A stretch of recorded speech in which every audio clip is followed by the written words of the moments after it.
हजरत सैयदना मूसा अलैहिस्सलाम अल्लाह के नबी है। बोलिए, अल्लाह के नबी हैं, साहिब किताब हैं। ना सिर्फ नबी बल्कि जो उलुल आज़म अल्लाह के नबी हैं, उन नबियों में एक शख्सियत जिनका नाम है हजरत मूसा। बड़ी बात है।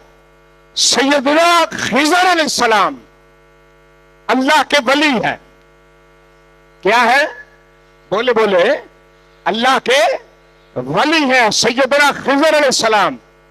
अब रुतबे में, मकाम में, मर्तबे में नबी वली से, बोले बोले माशाअल्लाह, नबी वली से अफजल है।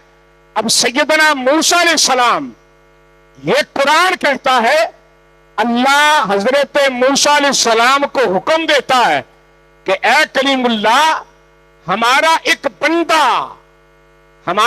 बंदा इस दुनिया में रहता है, तो उसकी तलाश कर, तो उसको तलाश कर। अब हुक्म किसको हो रहा है? बोलो, नबी को किसको हो रहा है? नबी को। अब नबी अफजल है वली से। हजरत मूसा नबी हैं, हजरत खिज़र वली हैं।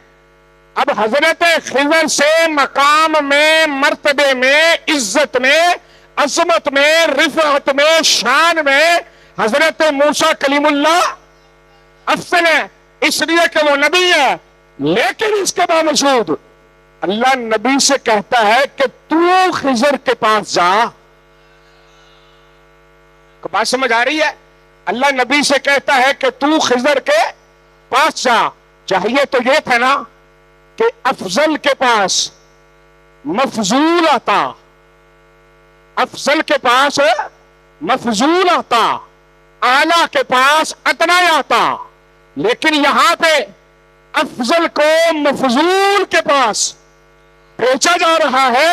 मौला इसकी क्या वजह? फरमाया सुनिए ना, वली का कोई अमल हुज्जत नहीं बनता, दलील नहीं बनता। शरीयत में सवाब होता है, लेकिन नबी का जो अमल होता है वो शरीयत है, दलील बन जाता है। कितने फेर दे जे कुछ तो बोलो। अगर मैं वली को बेचता नबी के पास तो वो सवाब होता, दलील न बनता। मैं नबी को वली के पास बेचकर सारी दुनिया को बता रहा हूं, जैसे नबी वली की तलाश में गया था, ऐसे तुम भी वली की तलाश में निकला।